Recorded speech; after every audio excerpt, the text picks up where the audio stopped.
Good afternoon, everyone, and salud to everyone imbibing. I'm Michael Dewberry, Manager of Adult Programs here at the Dallas Museum of Art. I'm delighted to welcome you to the Boshell Family Lecture Series. This lecture series is generously sponsored by the Boshell Family Foundation for the purpose of presenting programs designed to and stimulate interest in the advanced scholarship in the ancient archaeology of the ancient world. Although our dear friends Ned and Raina Boshell could not be with us today, we want to thank them for their continued support of the program and the work we do here at the Dallas Museum of Art. Before proceeding, I'd like to recognize the Honorable General Luis Rodriguez Bucio, Consul General of Mexico, and his wife Concepcion Cabrera.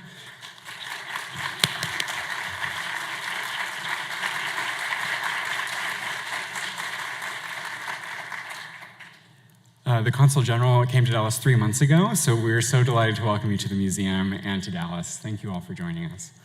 Today's lecture, Ancient Flavors, Oaxacan Food and Culture, Past and Present, will be followed by a tasting of Oaxacan moles. For those of you who purchased a ticket and received a wristband, we invite you to join us in the atrium immediately following our talk. Beverages will be available for purchase in the cafe until 4 p.m. Please note that the mole tasting does include peanuts and pecans, so if you have a nut allergy, please let us know. To introduce our speaker tonight, this afternoon,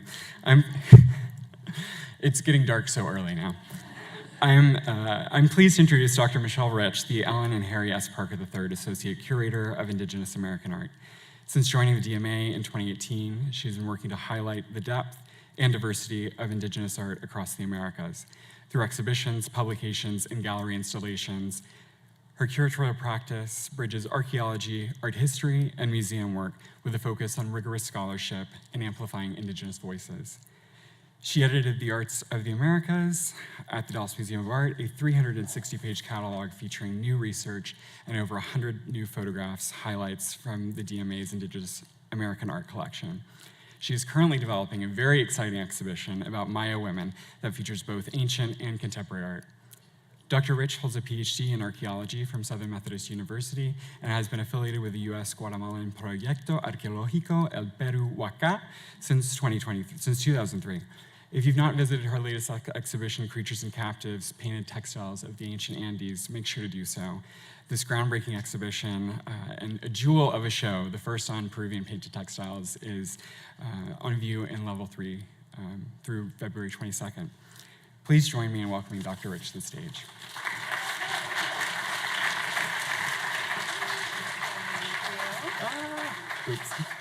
You're good. Good afternoon, everyone. It is such a pleasure to be here with you all on this lovely November day. It is my honor to be able to present my colleague, Dr. Shanti Morell-Hart, who is an Associate Professor of Anthropology at Brown University. She is co-editor of the volume Mesquite Pods to Mezcal, 10,000 Years of Oaxacan Cuisines, and co-editor of the journal Archaeology of Food and Foodways. She is a Mesoamerican archaeologist with field research experience in Mexico, in Chiapas, Oaxaca, and Quintana Roo, and also Honduras and Guatemala. She has authored journal articles and book chapters addressing gastronomic heritage, the origins and impacts of agriculture, human-environmental interactions, and ancient cuisines. She is a specialist in the study of ancient plant residues, also known as Paleoethnobotany, everyone's new word for today, and is founder and director of the Paleoethnobotany Laboratory at Brown University and director of the Integrated Laboratory for Archaeological Sciences. So we are very pleased to welcome her here before she publishes her forthcoming book, which is titled Food and Heritage, Ancient Meals, Modern Steaks, and that's S-T-A-K-E-S, not steaks, as we would like to enjoy them for a dinner. So, without much further ado, please join me in welcoming Dr. Shanti Morell-Hart. You're so good. All right, thank you so much, Michelle, for that lovely introduction, and thank you everyone who has helped to put this together, Shannon, JD up there running the slides, Michael, thank you for your warm welcome and all of your help with the logistics. I'm looking forward to the conversation that we'll have with our chef experts in a moment. But before we get to that conversation, I'm going to present a little bit of background on some of the research that I've done in this region. I titled this talk very imaginatively, the same as the title of the book. There's no mystery here, what we're going to be discussing. But I wanted to walk you through some of the research that we've carried out in the region and the ways that we come to this understanding of ancient cuisines. So I first would like to note that I co-edited this volume with Stacy King and Veronica Perez Rodriguez. It was a real labor of love. It brought together a lot of scholars from across Oaxaca working in different regions, and I'll present only a tiny snippet of what we were up to today. So first, to situate us, Oaxaca, in terms of space, it's in southern Mexico. It's a state with incredible biodiversity, incredible topographic diversity, and incredible cultural diversity. There are multiple mutually unintelligible languages. People speak a lot of different languages in Oaxaca. There are a lot of different cultures. You can go from the coast that is wet and jungly up into these dry mountains, into these kind of temperate valleys. It's a super, super diverse place, and the cuisines are equally diverse. We have occupations there. People have been living in this region. They have been there at least since 12,000 years ago. And in the book, we address the more recent evidence that we've got dating to about 10,000 years ago and onward. I would like to highlight here some of the fabulous pieces you can find right here at the DMA that you can head upstairs and check out. They're incredible ceramics from Santa Maria Zompa in Oaxaca, contemporary pieces. There are ancient pieces as well from the valley of Teotitlan, and this is the Mixtec area, which I'll be discussing a little bit today. Incredible pieces you can look at, and I'm going to make the argument that even sort of these pieces from Japan, the squashes were domesticated in Oaxaca, or Puebla in the surrounding region. So I'm like, well, in a way, the Yayoi Kusama exhibit is also kind of Oaxacan.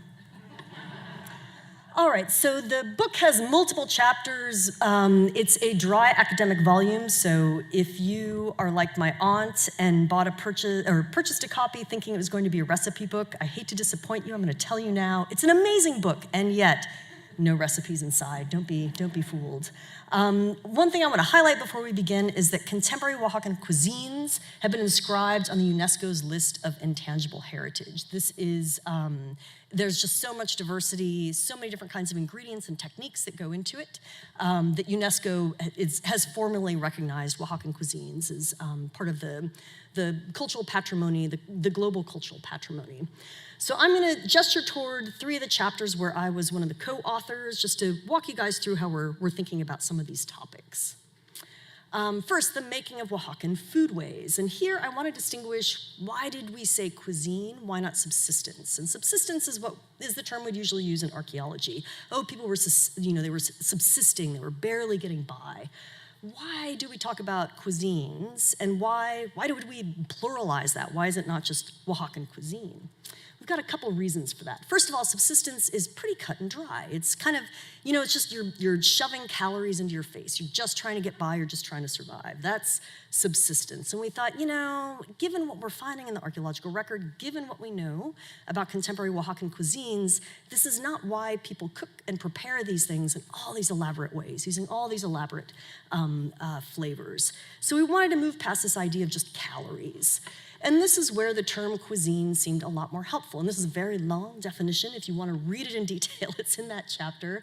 We said, okay, well, what makes a cuisine? Because oftentimes you think, oh, it's just like, it's kind of haute cuisine. It's like the finest cuisine, the most expensive, the most elaborate. But we make the argument that's not always what it is. Sometimes cuisine is for the dead, it's for the spirits, it's for the gods. Sometimes cuisine is something in the everyday where you make the choice to make like a tomatillo salsa instead of a guajillo salsa. So all of these little choices that people make for a lot of different reasons. It's sometimes highly elaborate. It sometimes has fixity over time and space. People will prepare similar recipes in different regions or in different households, but they're never identical. But there's this idea people have in their heads about what cuisine should be like, what these different kinds of foods should taste like, and the perfect kinds of ceremonies or occasions where they're meant to be presented, even if it's just at the breakfast table. And so how do we find evidence of this in the deep past? I'm an archaeologist, and so although I study contemporary practices and contemporary recipe books to get an idea of how people might prepare these different foods, when I'm looking toward the past, there's very, very little that remains. So we can get an idea about the kinds of culinary equipment that people used and some of the techniques that they used. So if we find an olla, like a sort of rounded vessel, we might say, oh, it's probably used for storing water or cooking beans. If we find a comal, like a very flat, almost sort of frying pan shape, we might say, oh, they're toasting things on that, like squash seeds or cacao beans or tortillas later on, at later points in time. So we can get at some of the culinary equipment and then, by extension, some of the techniques. Different kinds of features also get us at these different kinds of techniques. So where we find hearthstones, we might say, okay, this is probably where the food was prepared. Trash heaps are wonderful places to find residues of ingredients, things that people processed and the materials that they threw away. We also have great representations. So this is where we look to the imagery. And this is a little dog from Colima, not from Oaxaca. I cheated here too. But it's right upstairs in the exhibit. And these dogs, we see them as pets in the imagery. We also know that they were consumed as food. And when you see just how fat and juicy these little Colima dogs look, you may get a little hungry for some Colima dog as well. They are adorable, and also they kind of look tasty. And then there are the different kinds of residues that we have, these remains of consumption practices, processing, these different techniques that people used. So we can extract these residues from artifacts, we can extract them from features, and they might be animal residues like the bones that get left behind, that get, animals get butchered. They might be lipid residues, the fats and oils that different kinds of animals leave behind. And if you're me, you're having a look at plant residues like seeds and starch grains. And I've got an image of some of these seeds right there. Okay, so this is the word of the day, as Michelle said, paleoethnobotany. It's what I do, paleo, old, ethnobot, the kind of human-plant relationship, and then Annie, the study of. So I'm studying ancient human-plant relationships. And I'm studying these different kinds of plant residues that survive in the archaeological record. Not all of them survive, they survive differently. I try to identify them and then build this up to secondary analyses, looking for patterns in the kinds of plants we find or uniqueness of certain plants we find. And then using this to build up this interpretation of past foodways. What were people doing with these plants? How did they have these different foods that they were creating and consuming? I'm not going to go into great detail in this slide, but this brought me to the laboratory. And as a 10-year-old child who really wanted to be an archaeologist, I never envisioned this. It was like, oh my God, the microscope, that sounds terrible. But this is what half of my job is now. So there are a lot of techniques we use to try and isolate these different kinds of residues. And for some, it's very easy. If I'm extracting starch grains from human teeth or from artifacts, I use this sonicating tool, and as it turns out, it's this facial device from South Korea that has exactly the right kilohertz for sonication to remove these little tiny microscopic residues from teeth, from artifacts, from these different materials. So a sonicating device, very easy. It takes about half an hour to do these extractions. But other techniques are a lot more laborious. They have a lot of different steps.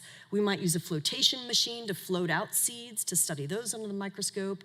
And for one particular kind of plant remain, the phytolith, it's basically these little fossilized plants of cells that we find, even in living plants. They're not ancient plant fossils. It's all plants make a certain degree of phytolith material. They uptake silica in the groundwater and they deposit it.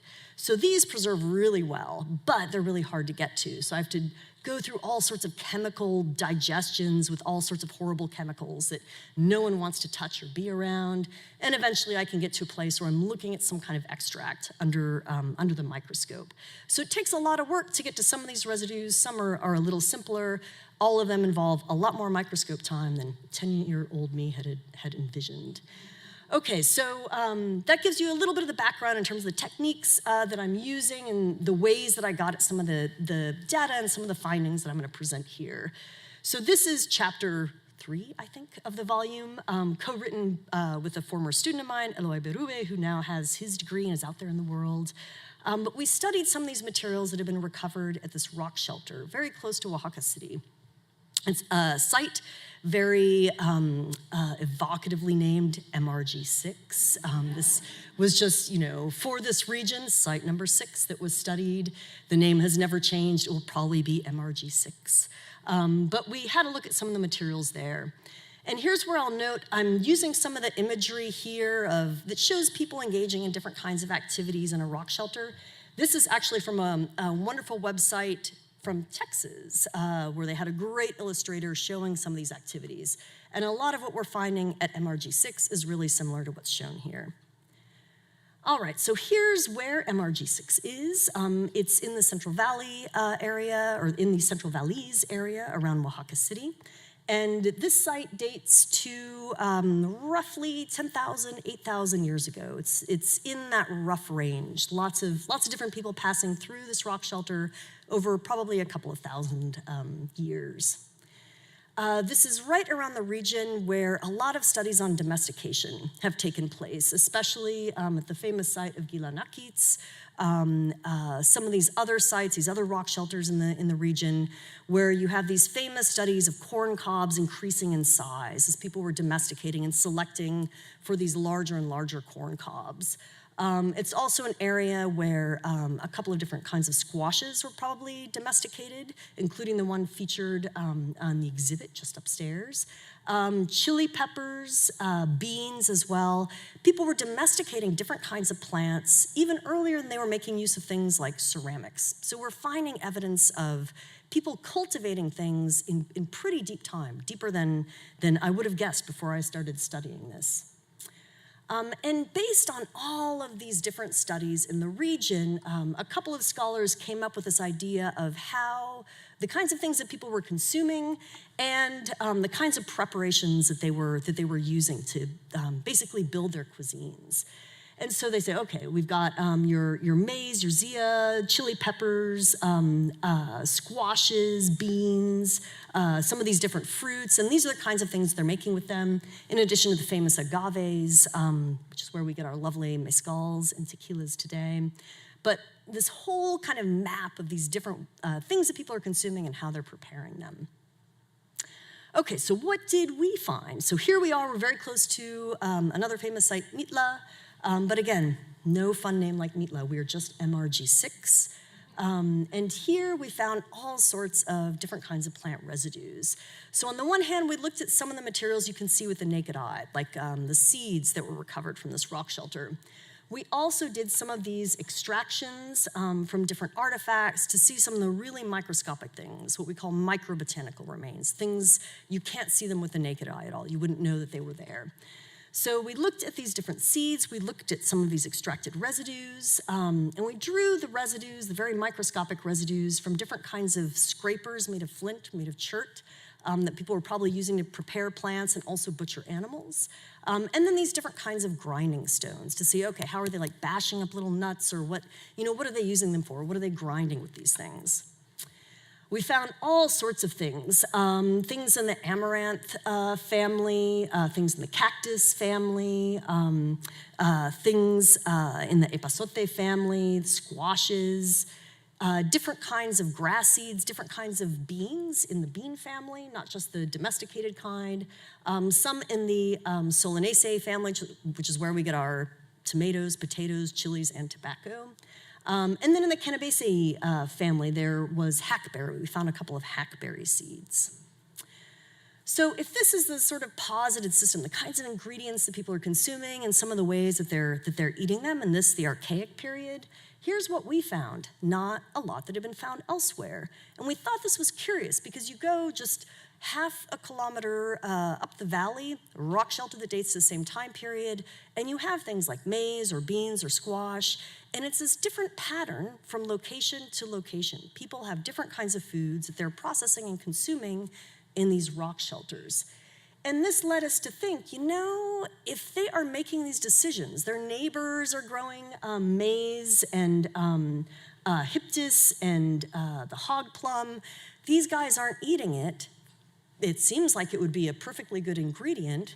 For whatever reason, they're not consuming it. This led us to make the argument, it's not just about shoving calories in your faces, it's about selecting cuisine, selecting ingredients and preparing the things that you enjoy. Preparing things for different kinds of reasons, again, not just for the caloric content. Because something like hypsis is regularly, it's easily available. So they're making these decisions for other reasons. We also found some evidence of processing, earth oven processing, potentially in some of these features that were found around near the rock shelter, and grinding things in different ways, bashing them and grinding them to process them into different kinds of recipes. Okay, so that was chapter 3, thinking about things in the really deep past, about 8-ish, 6,000 years ago, in that range.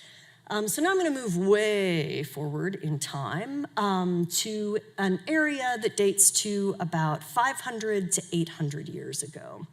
And this is a site, we don't say exactly where it is. The folks who live in the region, who live in this community, have had issues with biopiracy in the past. So we, in the book, anonymize the location, but I am authorized to show you some of the photos of the site when we were working there. So what's interesting about this site is it's very hard to get to. It's another little rock shelter way up on a cliffside, effectively, and I'll show you. Well, here, let me situate us. So we're near the Nehapa Valley, and so a little bit over from the Central Valleys in a very different kind of environment, really different, different culturally and different in terms of the kinds of plant species available. This is where we were working. Again, it's this really prominent outcropping on the landscape. There were various caves that were explored and in some cases excavated by Stacy King, the project director. Some of them were pretty inaccessible, and this was no accident. This was a location on the landscape where, for the people living down in the valleys in this area, kind of living their lives, growing their crops, every now and again, there'd be an invasion sweeping through. And in this area, and here's another shot of, just kind of the relative inaccessibility of it. So the location itself, where we were carrying out this work, you have to walk along the rock face. There are these 2 rooms to either side of where we were working, where we think people were sleeping. There are these sleeping platforms there, other kinds of materials. And then right in between them is the place where we were carrying out our excavations. And we carried out our excavations in this little tiny bin that Stacy had thought initially had a grass mat in it.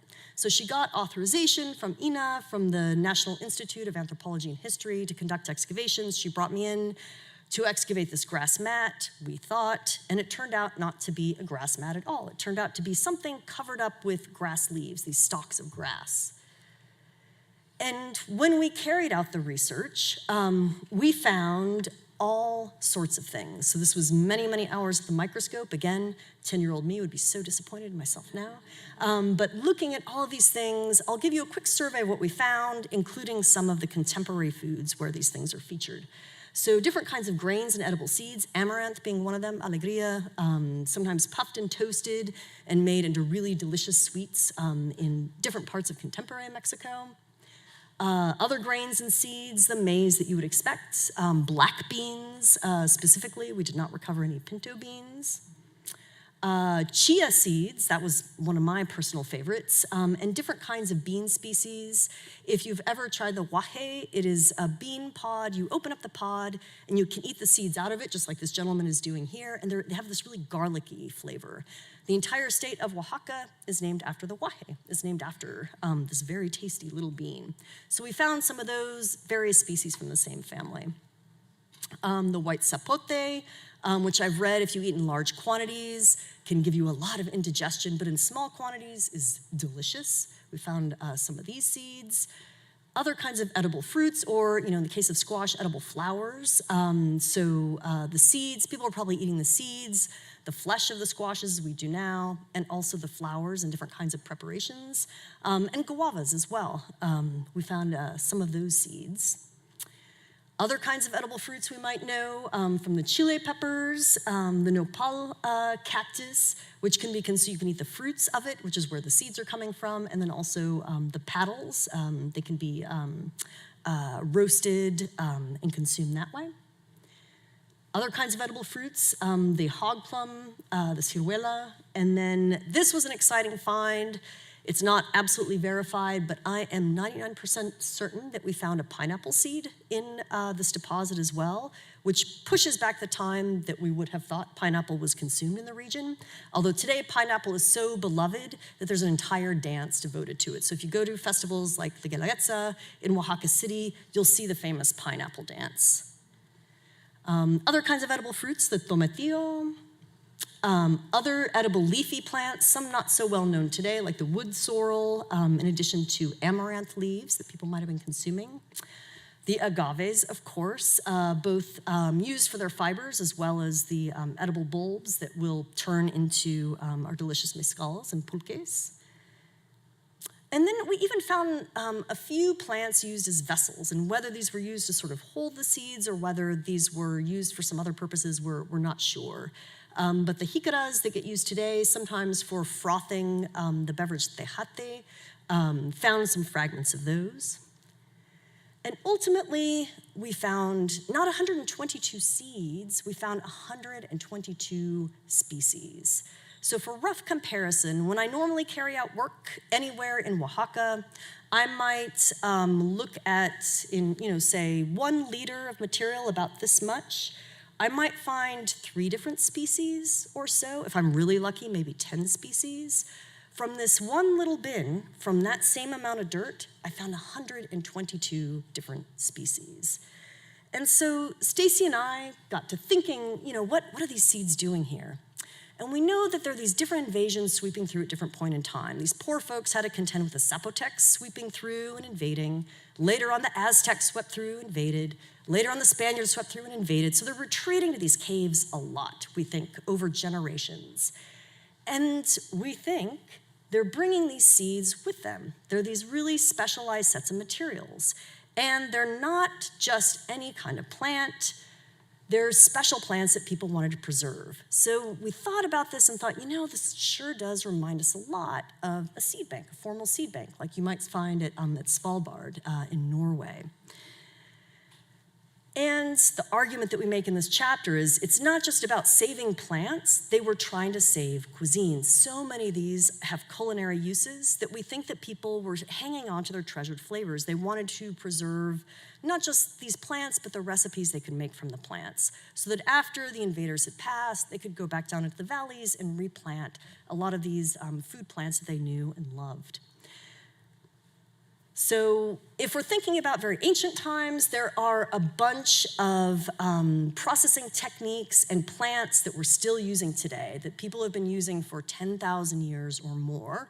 So the use of different kinds of grinding stones like the molcajetes, the use of toasting, sometimes on comales, on these kind of flat cooking platters, the consumption of guajes, alegría, some of these different ingredients, seasonings, grains, fruits of different kinds, the agaves.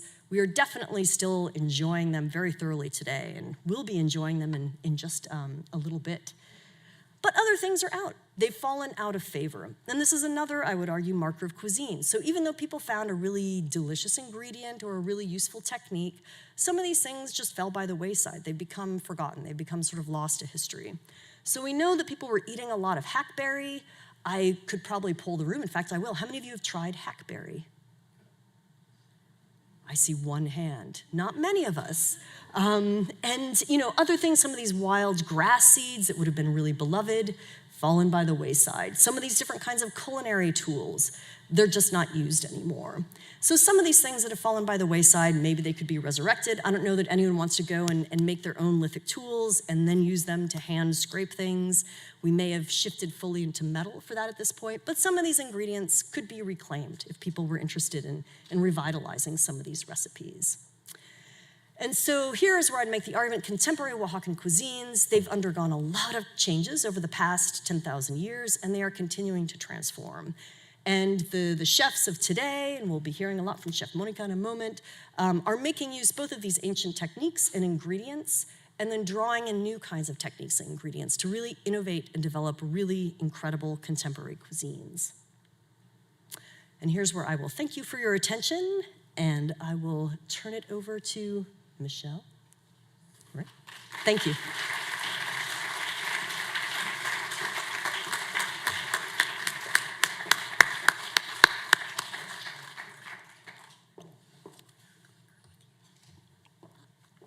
I don't know what you just said to me. Thank you, Shanti, for such a wonderful and a speedy overview of what is apparently a lifetime's worth of work. And at this moment, I would like to invite up on stage with us Chef Monica Andrade Lopez and Erick Benitez. He is managing partner of and they both work at Ayahuasca Cantina, which is located in the heart of Oak Cliff. Ayahuasca Cantina originally featured a menu that was inspired by dishes and meals the proprietors grew up eating with the family back in Mexico. They have since expanded their menu with Chef Lopez, I guess maybe not expanded, but contracted their menu with Chef Lopez taking it back to basics. She has adapted the unique ingredients found ranging freely in a much simpler time, like what Shanti was just describing to us now. Authentic spices and multi-generational recipes paired with craft cocktails from diverse Mexican distilleries come together to create a pre-Hispanic culinary experience at Ayahuasca Cantina. And I can say from last night's experience that we had to go sample before we did the program. We had a very lovely dinner last night, and I would encourage all of you to go and experience Ayahuasca Cantina. So please please join me in welcoming Monica and Erick to the stage.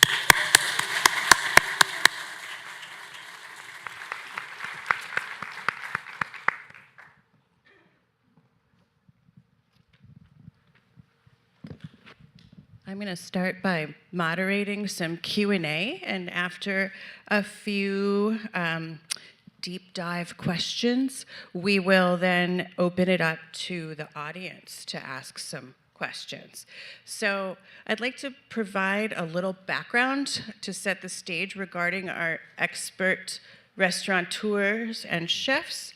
Can you just give us a little bit of information? What are your backgrounds? Un poquito de información acerca de We're doing a little Spanglish. de dónde has venido, habla un poquito de ti.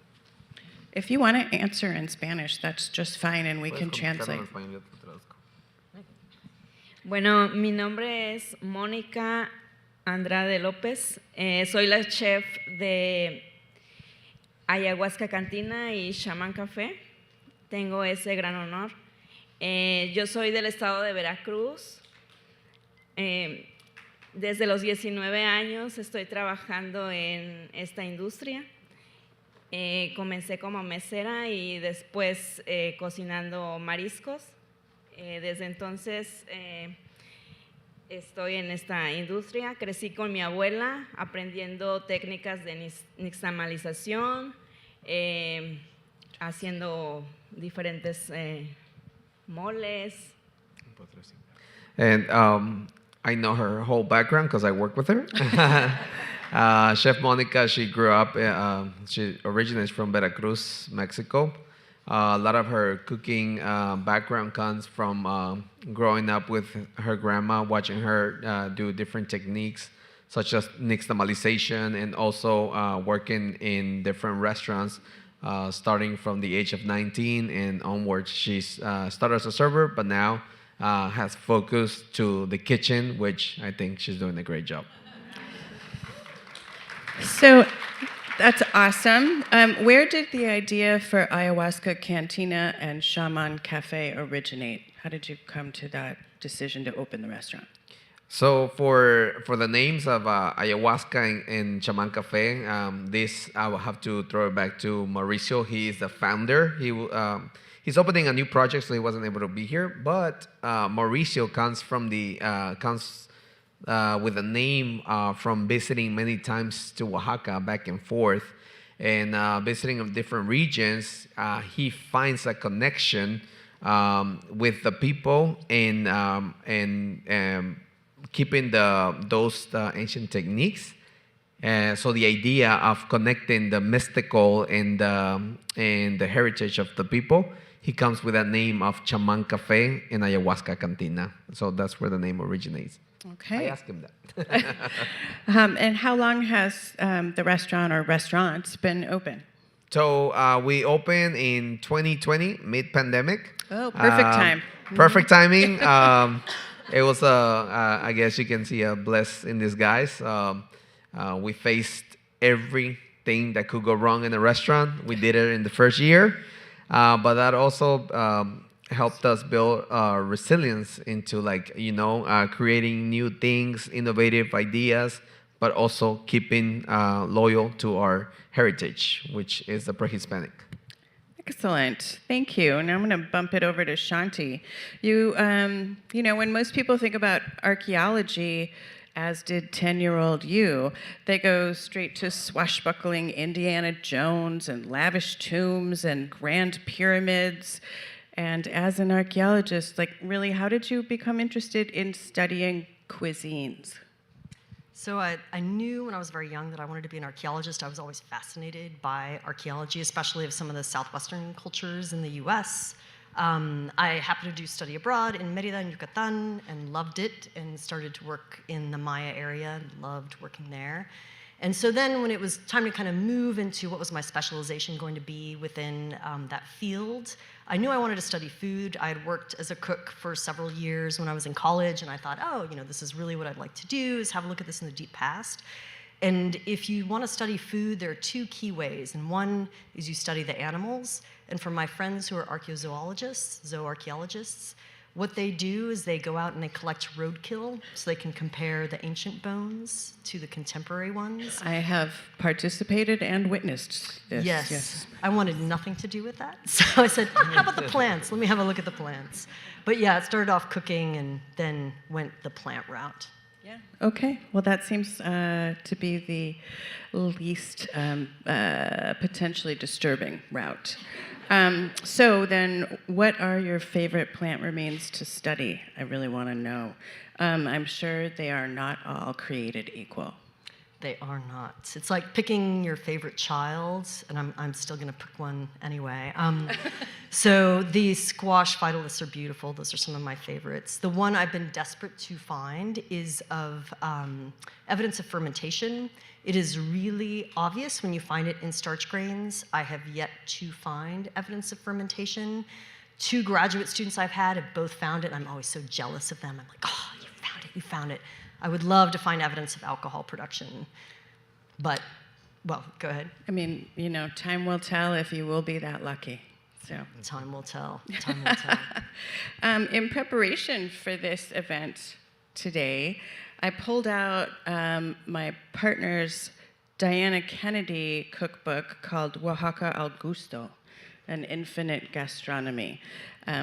She was a widely regarded woman who was the leading English language authority on Mexican cuisine.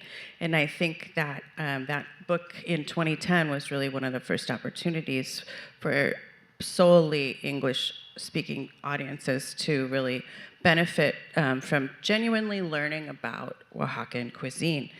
She's called the Julia Child of Mexican cooking, and I'm hoping that you can take up the reins of that, Chef Monica. No pressure. But she called chocolate, corn, and chiles the pillars of Oaxacan cuisine.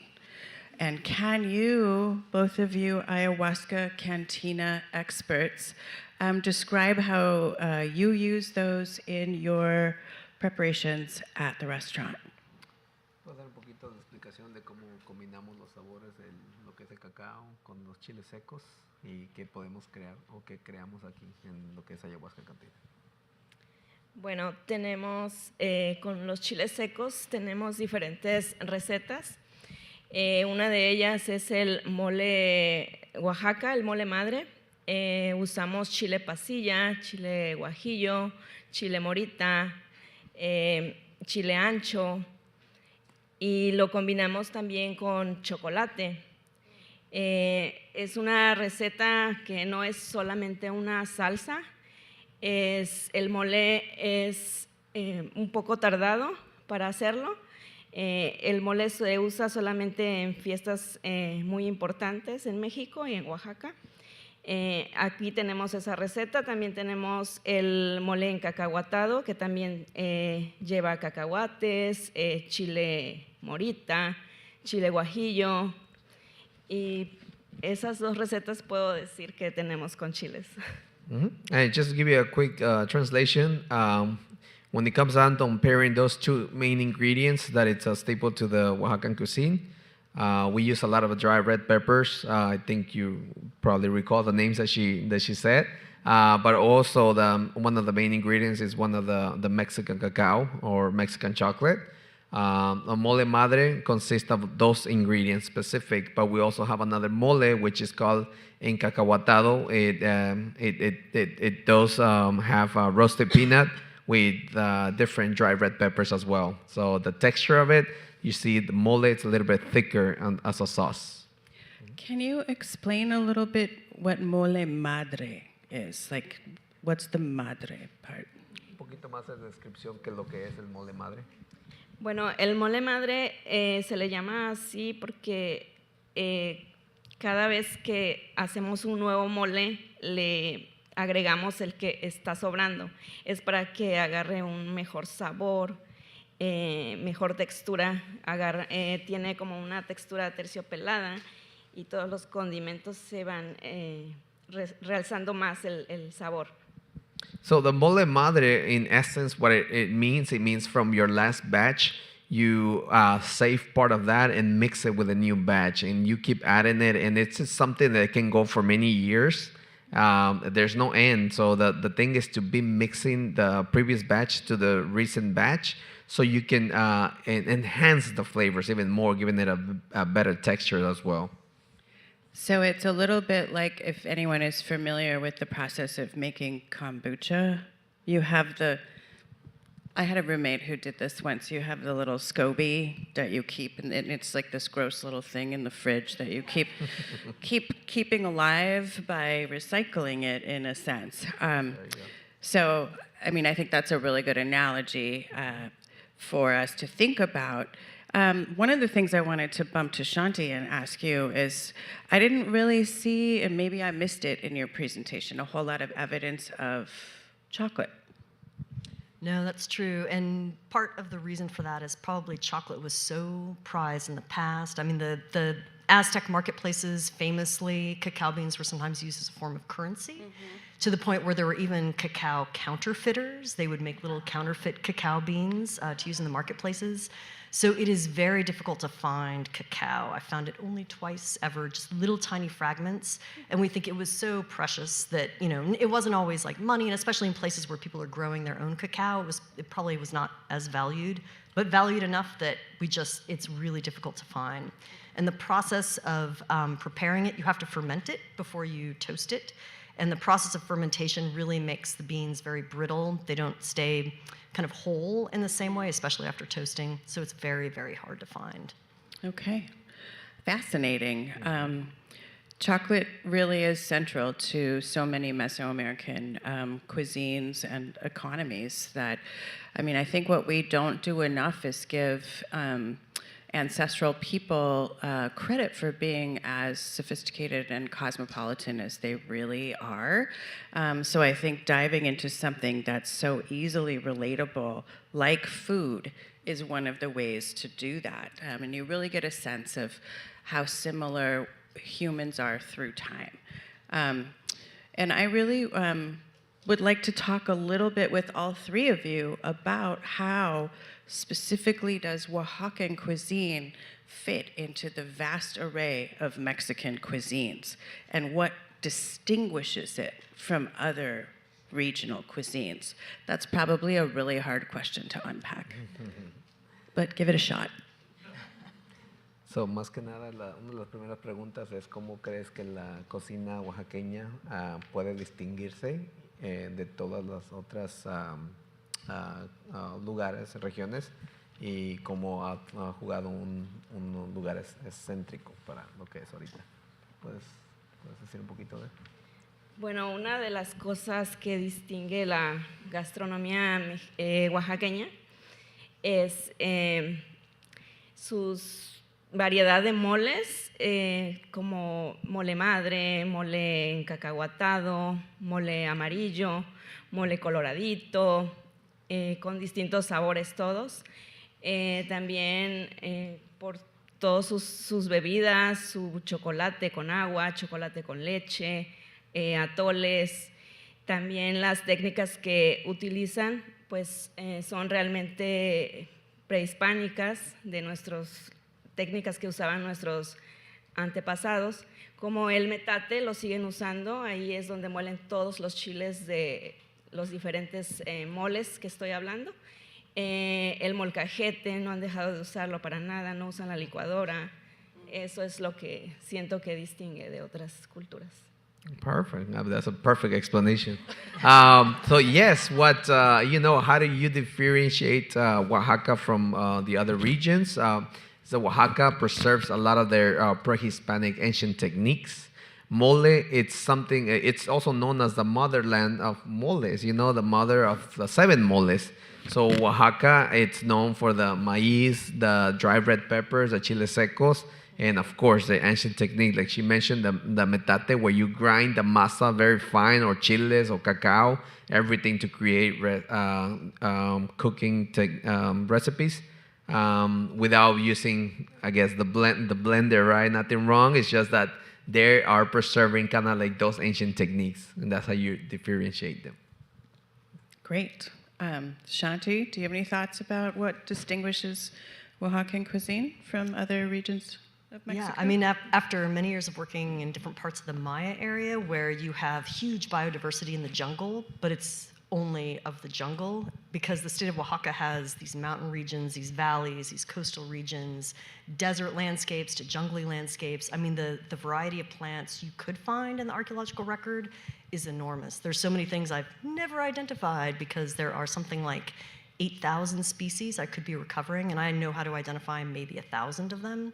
So yeah, so many ingredients lost to time, plants that we no longer know how to use. But I think some of that diversity, I mean, we see it in some of the cuisines across Oaxaca, but yeah, and archaeologically speaking, there's so many different kinds of plants that we recover that in other regions of Mexico, it's just, you don't have the same kind of biodiversity. Okay, that's interesting.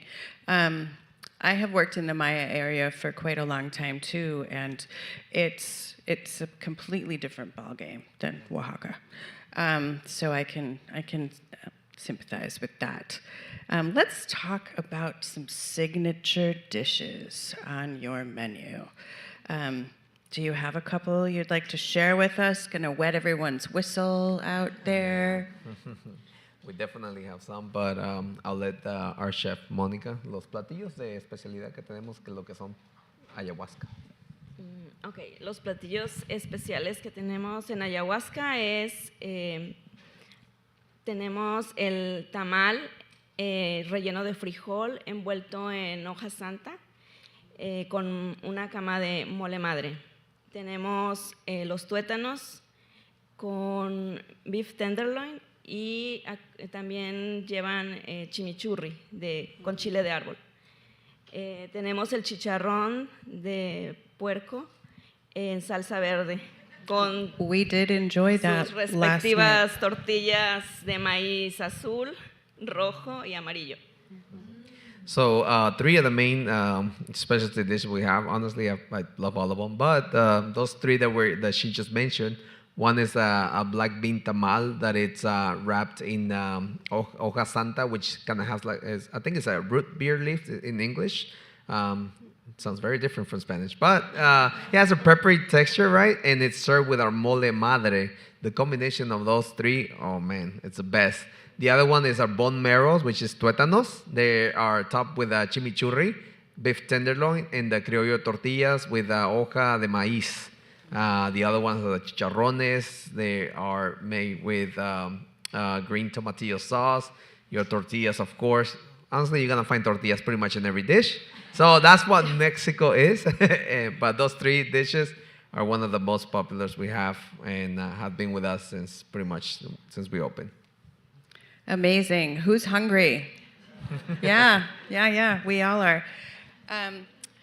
You know, that's a nice kind of segue into discussing how gastronomy relates specifically to memory and to practices to keep cultural traditions alive. And you've mentioned that by discussing sort of the pre-Hispanic techniques of preparation. And, Shanti touched on that also by looking at the contemporary cuisine in comparison to the ancestral foods. And so what are your thoughts, all three of you, on how people preserve food traditions? Because this is a global phenomenon. It doesn't matter what your cultural background is, but preserving food traditions it's so important to people. And how do you think people go about doing that, or why? ¿Cómo crees que la gente preserva las tradiciones ancestrales sin perder esas técnicas? ¿Cuál es la manera de preservar? Bueno, yo pienso que la manera de preservar nuestras tradiciones es enseñando a nuestros hijos a cocinar lo mismo que nos enseñaron nuestras abuelas. Pueden ayudar a, no sé, dorar los chiles, hacer tamales. Igual como yo crecí, mi abuela me enseñaba a amasar la masa, a hacer tortillas, y probando obviamente los platillos que tenemos en México.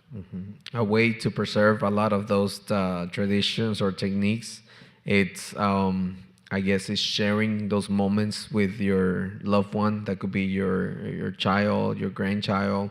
When you're cooking, you're kind of like teaching them, guiding them, letting them try. We will always remember when you taste something, it's gonna take you back to like, oh man, I remember this as a child, trying this. So what our chef Monica is saying, that when you teach that to your next generation, is you're preserving that recipe. Excellent. I think as we now are approaching the holiday season, when everyone is focused so specifically on food and food traditions within our families, I think it's just a really amazing thing to contemplate. Shanti, what are your thoughts about this topic? Well, one thing I always find stunning is how many ingredients and traditions get preserved over time, and people hang on to these things and they transform them. I mean, many of us have probably made like the low-fat version of something, or the vegetarian version of something, or the gluten-free version of something. And so there are all these ways where we sometimes modify these dishes, but there's this idea of how the recipe should be, that there's a spirit of it that we want to hang on to. And it's not just about like preserving the food, which tastes delicious, that we enjoy eating. It's also about all the memories, as you were saying, Michelle, that go along with that. This is what Thanksgiving feels like. This is what these different times of year feel like, or this is what a marriage, now it's official, the wedding cake is here. There are these ways that we preserve these traditions and move them forward. And it's never just about the food, it's the whole package. The memories, the emotions, the traditions, and then the flavors themselves. So well put. Before I open it up to questions from the audience, I do want to ask Shanti a few specific questions about her amazing book, Mesquite Pods to Mezcal, 10,000 Years of Oaxacan Cuisines, which, if you are interested, is available for purchase in our museum gift shop. And if you are so inclined, you have one of the editors here to sign your copy. I know she's super comfortable doing that. But tell us about your fabulous cover image. If I didn't have to zip through 7,000 slides to get to it, maybe I should just do that. Can you tell us about it, Shanti? Yes, I had seen in social media, there were these really stunning photos by a photographer in Mexico City that it had popped up. There was like this gallery, and I flipped through them, and I was so blown away by them that, it had stuck with me. And when we were thinking about doing the cover to the book, I thought, well, maybe there's this chance, we could contact this photographer and ask him to do something special. So we had it, oh wait, go back, Michelle. Well, didn't you have a full screen one? No. No, but if you go forward, I think 4 slides. I'm not good at this. Right there. Okay. There it is. Sorry. So I had asked if he would be able to do kind of 3 different periods in history, some of these wild foods, kind of before people were cultivating things, some of the domesticated foods, things that people were growing, and then some of the more historic or contemporary foods. So things like quesillo, like these specific cheeses, things like mezcal that people were developing later on. And he very creatively pulled in some of the meats as well. And this is where I know we got the image. It was perfect. It was beautiful. We sent it to the University of Texas Press, and they said, oh, that rabbit, can we snip it out? I was like, well, it's kind of part of the ancient cuisine, some of the very earliest cuisine. We should probably leave it in. And so the compromise solution, if you go back 2 slides, Michelle, they put what I call, or maybe 4 slides. There we go. The fig leaf. They put the fig leaf on the rabbit. And they're like, well, we'll leave his cute little feet sticking out. We're going to cover up the eyeballs. I was like, that's fine. Do what you need to do. So they very artfully and tastefully brought it this way. But yeah, it's Fernando Gomez Cabral. He does the photography company La Carmela, extraordinarily talented. I love this story. I can only imagine the press being like, And then I have another deep dive question for you. This is, in fact, the first edited volume about archaeology that I know of that has a foreword written by a famous person. How did it come about that Mexican-American singer-songwriter Lila Downs wrote the foreword? Not through efforts on my part. So one of the contributors, Veronica Perez Rodriguez, who's one of the editors, she is good friends with Nelly Robles, who is friends with Lila Downs, and so she asked if Lila would be interested in contributing a piece. And so us mere editors, we never were in contact with her as much as we would have liked to have been, but we were so delighted when she sent through her agent and like several third parties the piece that became the foreword.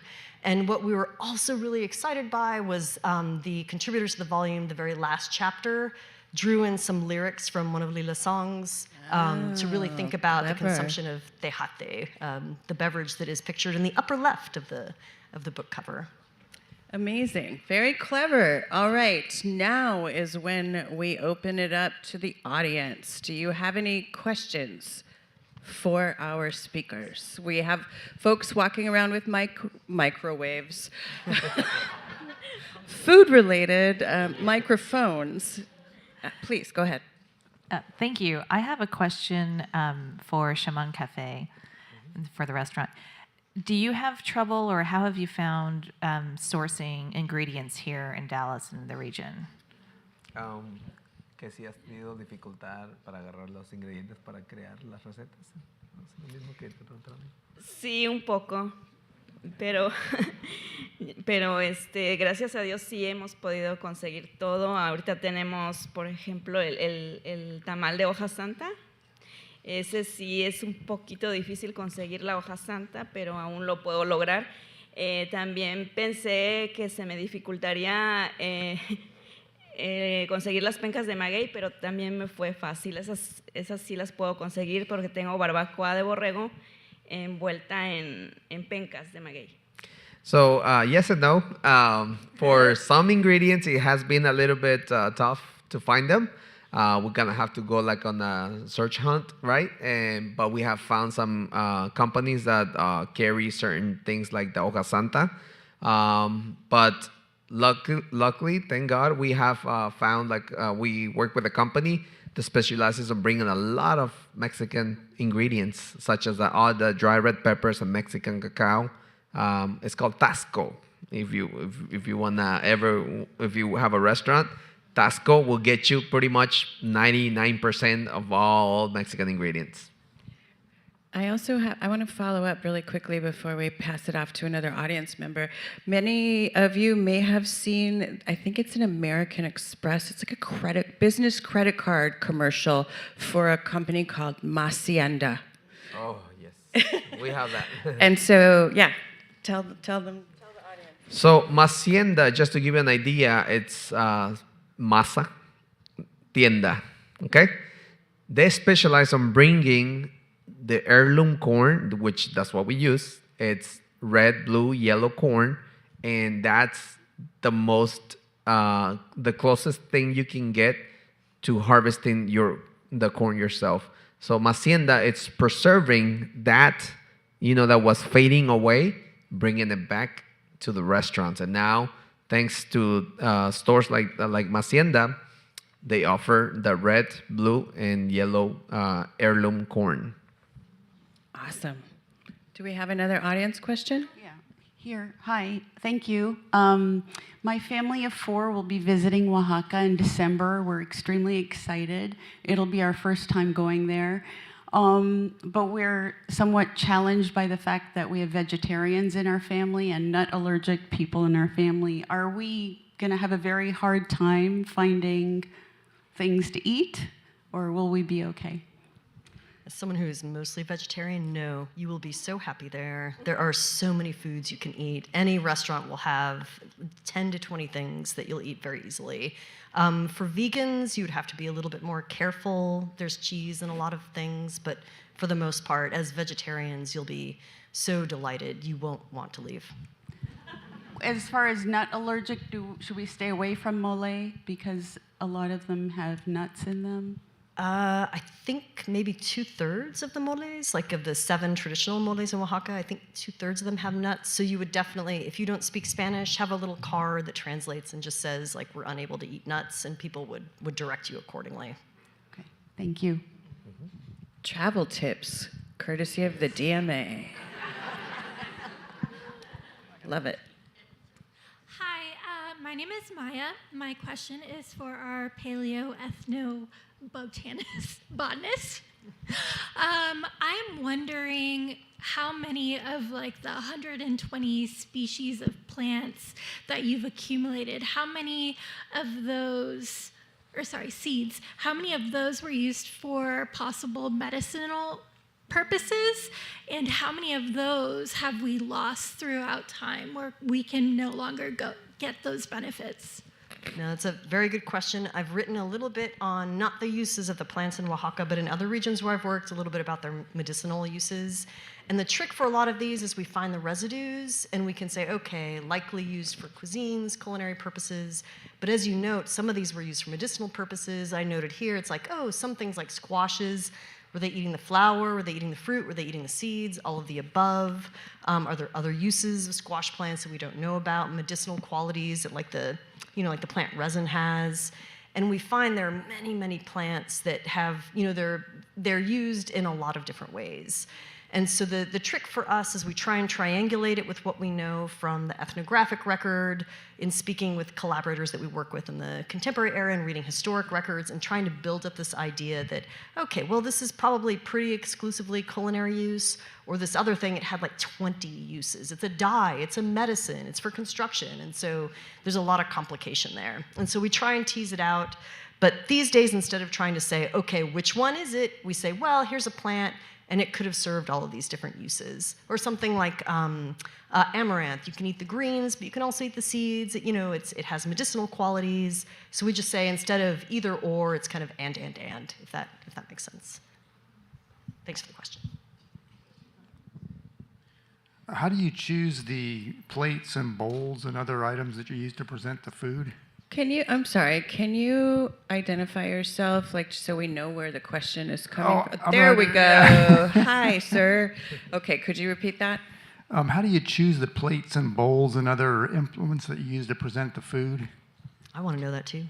Yeah. All the plates and bowls, they're sourced when the Mauricio Gerardo, co-founders of Shaman and Ayahuasca, traveled to Oaxaca, visiting Oaxaca and dining over there and seeing the plates. So they go to the Martinez family, who has been working our pottery since day one. And that's on their selections that they have. They go and pick, like, oh, this is going to be for this plate and this for another dish. This, what you're seeing right here, is actually a pork iberico, pork shoulder, with the 2 moles that we were just talking about. Everything is going to be made in Oaxaca, and it's made with the natural clay to go with that. But yes, through traveling to Oaxaca.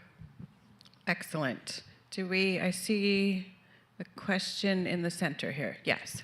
Hola, gracias. Gracias por sus opiniones y gracias para Shaman Café. Es increíble.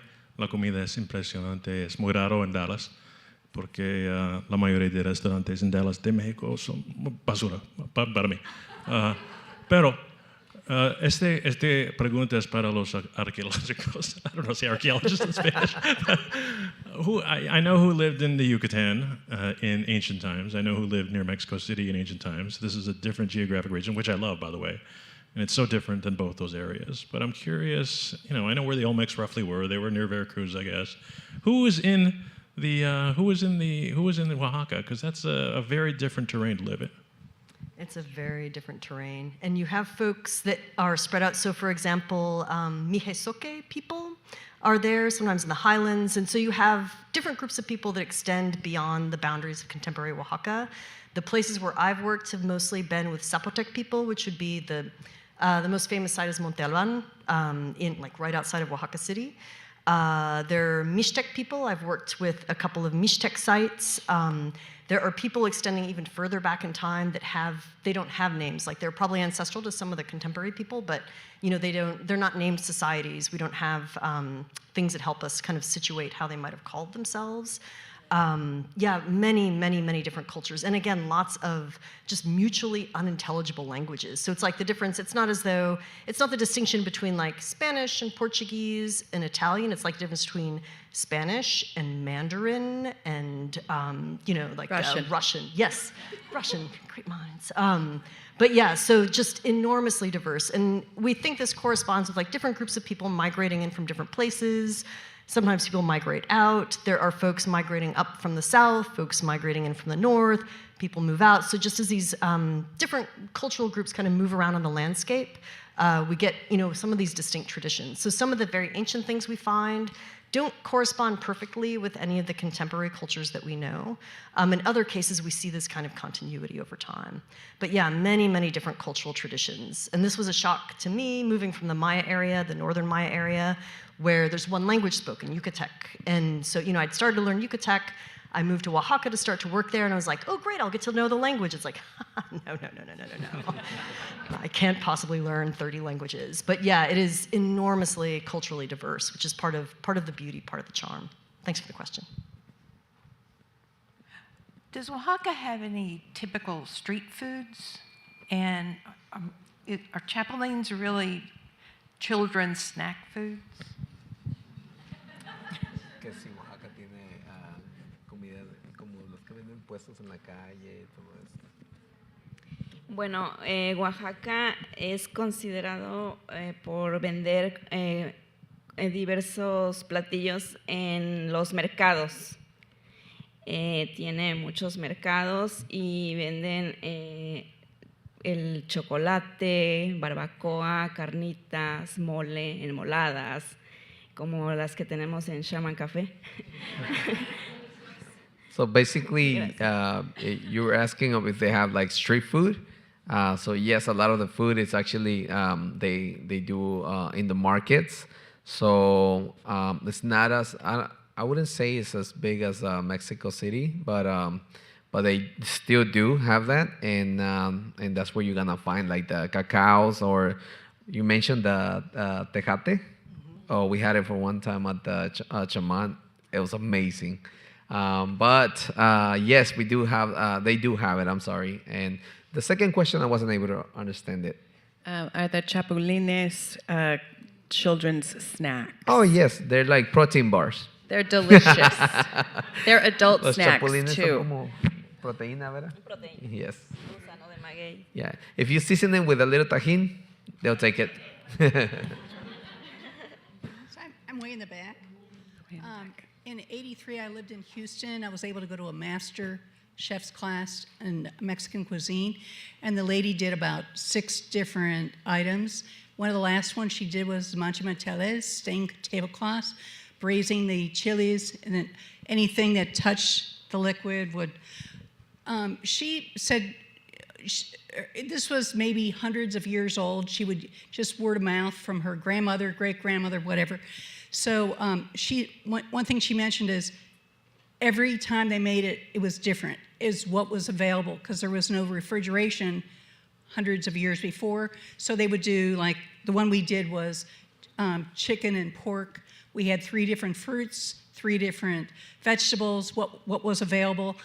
But what she said she didn't use for that particular stew was corn. She said because corn is so strong, flavor forward, that it wouldn't allow the other flavors. So my question is, are there some times where you don't use corn because it is so flavor forward to allow the other flavors to come out? La pregunta era de que una vez estaban estudiando en cómo hacer recetas, pero que en una de las recetas dice que usaban chiles y todo eso, pero que no usaban el maíz. Que si hay alguna receta donde no usen el maíz como ingrediente, pero creo que la mayoría nada más es como complementario, ¿no? Sí, el maíz es un complemento de nuestra cultura mexicana, de nuestra gastronomía. Pues todo es un complemento, todo lo acompañamos con tortilla, casi siempre en México, en Oaxaca. So, to answer your question, it's corn. It's usually in Mexican cuisine, it's not used as an ingredient, but more of a complement. So, like, for example, mole, it's made with many different ingredients. You eat the tortilla or the masa, the quesadilla, whatever you want to make, usually it's on the side. We hardly ever, I don't remember, because we either have masa in your main dish. So corn is not part of an ingredient that we use that much, per se. Maybe someone might have a different opinion. No, I'd say there's always like a maize dish or a complement, but yeah, it may be kind of the bulk calorically of the meal, but yeah, it's oftentimes not. Yeah, it's usually complemented, not cooked together with ingredients. But I agree, the corn has a very unique flavor. It will stand out from the rest, but we pair it on the side. We had many delicious tortillas last night. Yes, we did. Everyone, we have time for one last question, right up here. Hi, this is more for the ayahuasca team in the back here. How much of what you decide to teach to your team, but more importantly to your family, is based on cuisines or techniques as they were taught to you versus your own reinterpretations of them? Sometimes I wonder, as someone with like a Mexican background, how much different my grandmother's cooking techniques and recipes would be to my own grandchildren's. And I know that there's a chance to innovate and reinterpret, but sometimes I'm fearful of things being lost over time. So how conscientious are you of those decisions on a day-to-day? Más que nada están preguntando de que qué tanto crees tú de lo que se enseña desde los Excellent question, by the way. abuelos o abuelas, a lo que te enseñaron a ti, lo que te van a enseñar a los nietos. ¿Qué tanto va a diferenciar? Más que nada dice que su temor es de que lo que aprendieron los ancestros se vaya perdiendo a través de la generación. Pero, ¿cuál es tu opinión de eso?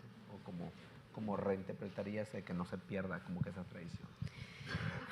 Que van a variar los ingredientes como mínimo, pero la esencia es lo mismo. Sí. Desafortunadamente sí se ha perdido un poco la cultura, la tradición, los métodos que teníamos, pero pienso que lo que no debemos perder es la esencia y los sabores, que es lo que estamos haciendo en ayahuasca, tratando de rescatar tradición, sabores, como tenemos la barbacoa de borrego, que normalmente en México todavía la siguen haciendo en un horno en la tierra, por debajo de la tierra. Nosotros la hacemos en el horno, pero tratamos de tener ese sabor que lleve los mismos ingredientes, aunque sean un poco difícil de conseguir, pero siempre rescatando la esencia y los sabores en los platillos. We're gonna see that there's gonna be like a little bit of a variation on perhaps recipes or techniques. I think you were mentioning that, or someone was mentioning that it's very, all recipes are not gonna be the same because a lot of the tradition is passed down like, here, taste this, add a little bit more salt, add a little bit more of this, put oregano, put this. So every mole is gonna be different, but the techniques or that you're trying to preserve is like, hey, first you gotta cook these ingredients separate from these ingredients. You're flavorful from your spices and then mix them together, cook them. The thing that we shouldn't lose, it's like the essence of like, hey, to make a mole, you need cacao. You need dry red peppers. Once you start putting green peppers to something that you know it doesn't take, then you start losing the essence of that. But as far as recipes, you're never gonna have the same recipe as your mom, your grandma. It will be very similar, but it's gonna have your touch without losing what really is the essence of it. I don't know if that kind of explains. Maintain it, and that's what we're trying to do in ayahuasca. What Chef Monica was saying is preserving that was taught to us by our ancestors. Perfect. And with that, let's give everyone a warm round of applause.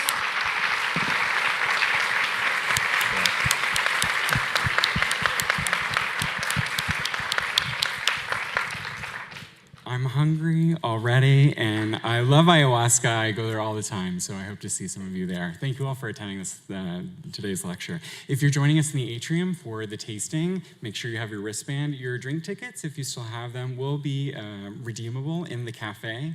The cafe is open until 4 p.m. That's open to everybody. There will be complimentary water service. And once again, the tasting does have pecans and peanuts in it. So if you have a nut allergy, please stay away. Also, to plug Shanti's book, there are a few copies available, and she will happily sign them. She signed mine yesterday. Thank you all so much.